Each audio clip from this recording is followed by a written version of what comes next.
आज ही मैं बता रही थी कि मनुष्य विचार क्यों करता है, हर समय हर एक चीज पे देखना और उस पे विचार करना। कोई चीज है, जैसे ये अब कारपेट है, ये कहाँ से आई होगी, कितने की होगी, क्या होगा, दुनिया भर की झंझटें इसके लिए होगी। बजाय इसके को इतना सुंदर है, इसका सौंदर्य, उसका आनंद ले, मनुष्य सोचते ही रहता है। और इस तरह के सोच विचार से मनुष्य कभी कभी पगला भी जाता। तो किसी भी चीज की ओर देखकर उस पर प्रक्रिया करना, रिएक्ट करना, इससे बढ़ के और कोई गलती नहीं है। क्योंकि जो आप प्रक्रिया कर रहे हैं या रिएक्ट कर रहे हैं किसी चीज पर, तो वो आप अपने अहंकार के कारण या आपके अंदर जो सुप्त चेतन है, जिसे कि कंडीशनिंग कहते हैं, उसके कारण कर रहे हैं। आप इसलिए नहीं कर रहे हैं कि आप उसे पूरी तरह से देख रहे हैं। वो साक्षी स्वरूपत्व आपने उस चीज को आप पूरी तरह से देखें। अगर आप पूरी तरह से उसे देख सकते हैं तो उस चीज का आनंद आपके अंदर पूरी तरह से समा जाए। सबसे तो बड़ी बात यह है कि इस दशा में आने की बात बहुतों ने कही, मैं कह रही हूँ ऐसी बात नहीं, पर वो बहुत से लोग समझ नहीं पाए होंगे या उस वक्त ये भी सोचा होगा कि ये कैसे हो सकता है, हम तो एक मानव हैं, ये कैसे हो सकता है। कुंडलिनी के जागरण से सब हो सकता है। और जब कुंडलिनी आप सबके अंदर वास्तव्य किए हुए, जब वो स्थित है वहां, तो सिर्फ उसके जागरण की बात है। ये आपका धरोहर, ये आपकी अपनी चीज है जिसे आपने खरीदी नहीं, उसके लिए कोई पैसा नहीं दिया, उसके लिए किसी भी तरह की याचना नहीं की, वो अंदर है, वो स्थित है। सिर्फ उसकी जागृति होने का विचार होना चाहिए। अब ये कुंडलिनी शक्ति जो है, ये आपकी बड़ी शुद्ध इच्छा है। शुद्ध इच्छा हमारे यहाँ कोई है नहीं। जैसे कोई साहब वो कहेंगे, साहब मैं चाहता हूं कि मेरे पास एक मोटर आ जाए। अच्छा भाई, आ गई मोटर, तो उसका आनंद ही नहीं उठाया, फिर लगे दूसरा कुछ ढूंढने, फिर वो चीज हो गई तो फिर लगी तीसरी चीज। तो इसका मतलब आपकी जो इच्छाएं शुद्ध नहीं थी।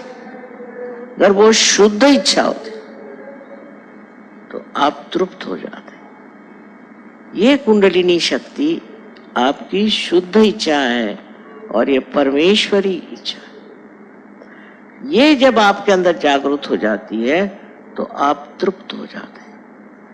तृप्त हो जाते माने आप सोचते हैं कि ये जो मेरा मन ये चाहिए वो चाहिए वो चाहिए करता था, उसके जगह अब मैं ऐसे सुंदर बाग में आ गया हूं जहाँ सुगंध ही सुगंध, आनंद ही आनंद, शांति ही शांति और प्रेम ही प्रेम बसा। ये जब स्थिति आपकी आ जाती तो फिर आप मुड़ के नहीं देखते उधर जो गलत चीज है। अधिकतर होते हैं ऐसे भी लोग, तो भी कुछ फिर गिरते हैं, फिर उठते हैं, फिर गिरते हैं।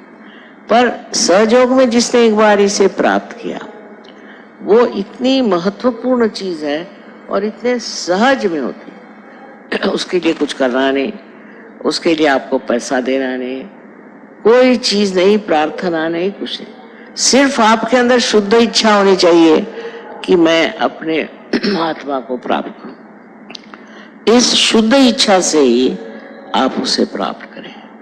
सिर्फ मन में यही एक इच्छा रखें कि मेरी कुंडलिनी जागृत हो जाए।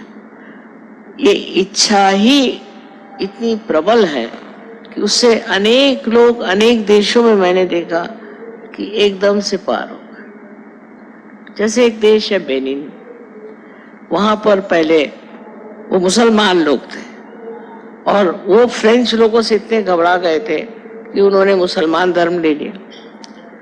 वो मुसलमान धर्म लेने के बाद वो संतुष्ट नहीं थे, उससे भी परेशान, उससे भी झगड़े, ये वो।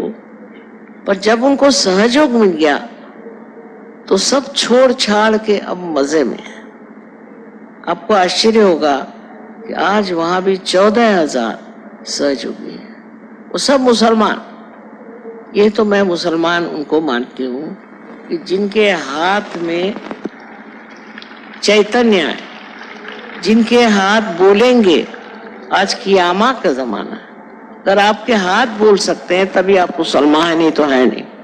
मुसलमान का मतलब है समर्पण, और जब तक आपके हाथ नहीं बोलते आप क्या समर्पण करें।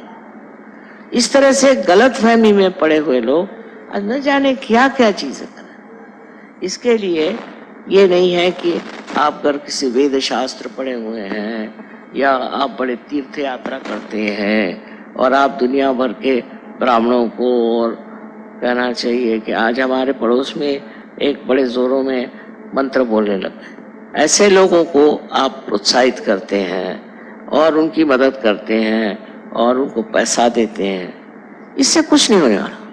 ये सब बेकार की बातें, बेवकूफ़ी की बातें। समझदारी क्या है कि आपको क्या मिला, आपने सब दिया, आपको क्या प्राप्त हुआ, आपको क्या मिला, क्या आपको अपना आत्म साक्षात्कार मिला। आत्म साक्षात्कार के बाद ही आप जानेंगे कि आप क्या है और क्या आपकी शक्तियां, और क्या कर सकते हैं आप कितने समर्थ हैं। जब तक आपका अर्थ ही नहीं मिलता आप समर्थ कैसे होंगे। इस समर्थता में आप अनेक कार्य कर सकते हैं। मैं तो इतने आश्चर्य में हूँ कि परदेश में जब मैं रहती हूँ तो ये परदेसी, इन्होंने तो कभी कुंडलिनी का नाम भी नहीं सुना, पर जब से पार हो गए तो न जाने क्या क्या चमत्कार कर रहे हैं दुनिया भर की चीजों में। और जब ये मुझे बताते हैं तो मैं सोचती हूँ कि ये चमत्कार का भंडारा जो है ये कैसे एकदम से खुल गया, ये लोग इसे कैसे प्राप्त हुए। सब तरह से शारीरिक, मानसिक, बौद्धिक आपकी पूर्णतया प्रगति हो जाती है और आप इसे आत्मसात कर लेते हैं। इतनी सुंदर चीज है कि अपने आत्मा को आप जाने। आप ही के अंदर ये हीरा है, आप ही के अंदर ये ज्ञान, आप ही के अंदर सब कुछ है। सिर्फ उसका मार्ग जो है सिर्फ कुंडलिनी जागरण है और कोई। ये मैं आपसे इसलिए बताना चाहती हूँ कि बहुत बार मुझे लोग प्रश्न पूछते हैं कि कुंडलिनी से और कोई मार्ग है। मैंने कहा और कोई मार्ग नहीं। सच बात तो ये, उसमें मेरा लेना देना कोई नहीं, लेकिन आपको तो जो सच है वही बताना है कि कुंडलिनी के जागरण के सिवाय आपके पास और कोई मार्ग नहीं है जिससे आप अपने को भी जाने और दुनिया को भी जाने। सारे दुनिया भर के धंधे छोड़ करके सीधे अपने अंदर बसी हुई इस महान शक्ति का उद्घाटन करना ही आपका परम कर्तव्य। आज आप लोगों को यहाँ देख करके इतने बड़ी तादाद में मेरा हृदय भरा था। एक जमाना था कि मैं दिल्ली को बिल्ली कहती थी, यहाँ तो किसी की खोपड़ी में सहज घुसेगा नहीं। वो आज मैं देख रही हूँ कि आप लोगों ने इसे आत्मसात किया और अपनाया, और सब तरह का लाभ ही लाभ है, हर तरह का लाभ इसमें है। और अगर महालक्ष्मी की कृपा हो जाए तो अपना देश भी एक बड़ा सुरम्य और बहुत वैभवशाली देश हो सके। इसलिए हमको सबको सामाजिक रूप से इसे फैलाना चाहिए, और इस सामाजिक रूप में हर तरह का पहलू हमें पहचाना। जहाँ जहाँ लोगों को तकलीफ है, मैंने कम से कम ऐसे 16 प्रोजेक्ट बनाए जिसमें औरतों को मदद करना, बच्चों को मदद करना, बीमारों को मदद करना, बूढ़ों को मदद करना, खेतीहर लोगों को मदद करना आदि अनेक से प्रोजेक्ट्स बनाए हैं कि जिसमें सहयोग कार्यशील है। और इस कार्य को करते हैं वो समझते हैं कि ये हमारे अंदर इतनी शक्ति कैसे है। हम रोगों को ठीक करते हैं, पागलों को ठीक करते हैं और सबको व्यसन से छुड़ाते हैं। ये सब शक्तियाँ हमारे अंदर कैसे हैं। ये शक्ति आपके अंदर आने का एकमेव साधन है, वो है कुंडलिनी का जागरण, और उसको जागरूक रखना चाहिए। इधर उधर भटकने वाले लोगों को ये ठीक है कि वो एक जगह जरा रुक जाएं और देखें कि आप हैं कौन, आप कितनी महान वस्तु, आप में कितना सामर्थ्य, और उसे आप किस तरह से इस्तेमाल करना चाहते हैं। मुझे पूर्ण आशा है कि अगले वक्त मैं जब आऊँ तो इससे भी दूने लोग यहाँ रहे। इतना ही नहीं, वो लोग कार्यान्वित सहयोग में उसको पा करके आपको संन्यास लेने की जरूरत नहीं, हिमालय पर जाने की जरूरत नहीं, यही समाज में रह करके सहयोग को फैलाना है और इस तरह से विश्व में एक विशेष सहज समाज बनाना है। और इस सहज समाज में वही करना चाहिए कि जो सारे संसार का उद्धार कर सकता है और जितनी इसकी त्रुटियां हैं उनको बिल्कुल पूरी तरह से नष्ट कर सकता है। ये कार्य आप लोग सब कर सकते हैं और उसलिए मैं आपसे बार बार यही कहूँगी कि अपनी जागृति करते रहें, मनन करें, मनन से जागृति बनी रहे और जो दोष हैं वो धीरे धीरे बिल्कुल निकल जाएं।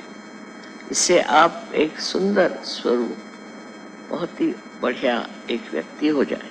ऐसे अगर व्यक्ति समाज में हो जाए तो ये दुनिया भर की जो आफतें मची हुई हैं, दुनिया में मारा मारी और किस तरह के घोर अत्याचार हो रहे हैं, ये सब रुक जाए, क्योंकि आप एक सुंदर मानव प्रकृति बन जाएंगे और ये सब चीज़ों से आप दूर रह करके भी इन पर अपना प्रकाश डाल सकते हैं और सब ठीक कर सकते हैं।